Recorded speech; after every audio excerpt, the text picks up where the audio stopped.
বন্ধুরা তোমরা দেখতে পাচ্ছ কাজের শেষে এরকম আমি রান্না করছি।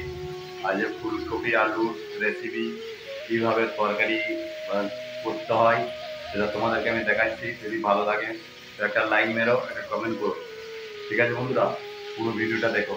ফুলকপি আলু মাছ দিয়ে যে রসা বলে সেই রসা করছি, তো তোমরা দেখতে থাকো বন্ধুরা। তো বন্ধুরা এগুলো হচ্ছে একটা মাছ লাল করে ভেজে নিয়েছি, আলু ভেজে নিতে হবে। আলু ভাজা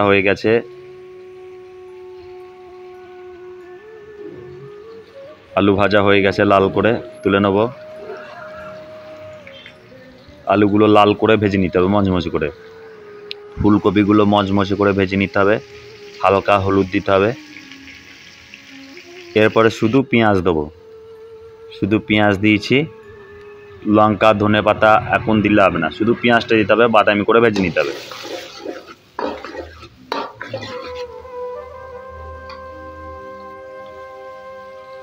চিনি, পেঁয়াজ ওপরে সেটি চিনি দিতে হবে।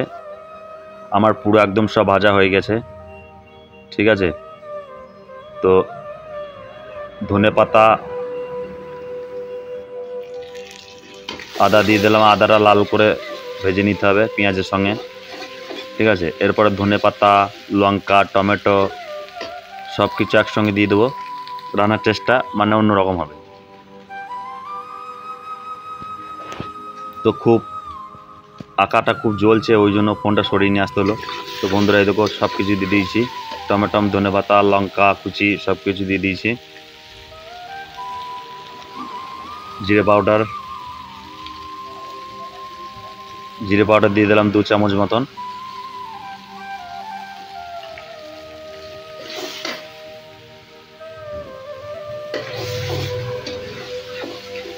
মানে একদম মশলাটা ভালো করে পাক করে নিতে হবে। হলুদ দিয়ে দিলাম, ঠিক আছে। হলুদ দিয়ে দিলাম, হলুদ হালকা পরিমাণে দিতে হবে, কেননা মাছে হলুদ আছে, ফুলকপিতে হলুদ আছে, ঠিক আছে। বেশি হলুদ দিলে দেওয়া যাবে না। তো আমার পাক হয়ে গেছে, আমি লবণ দিয়ে দিলাম একটু, ঠিক আছে। লবণটা সবারই লাস্টে দেবে। লবণ দিয়ে দিয়েছি, মশলার পাকটা ভালো হবে, টমেটোটা একদম যেন গলে যায় লাগতে লাগতে। তো এবার আমি ফুলকপি আলু সব দিয়ে দিলাম একসঙ্গে। এবার মাছের মাথা দেবো, একটু কষিয়ে নেওয়ার পর মাছের মাথা দিয়ে দিয়েছি, ঠিক আছে। তো জল দিয়ে দিলাম কষিয়ে নেওয়ার পর। এবার 10 মিনিট ফোটাবো। আমার সব আলু ফুলকপি সব কষা, 10-15 মিনিট ফোটাবো। ফোটানোর পর আমি নামিয়ে দেবো। তো বন্ধুরা ভিডিওটা যদি ভালো লাগে তো লাইক শেয়ার কমেন্ট করো।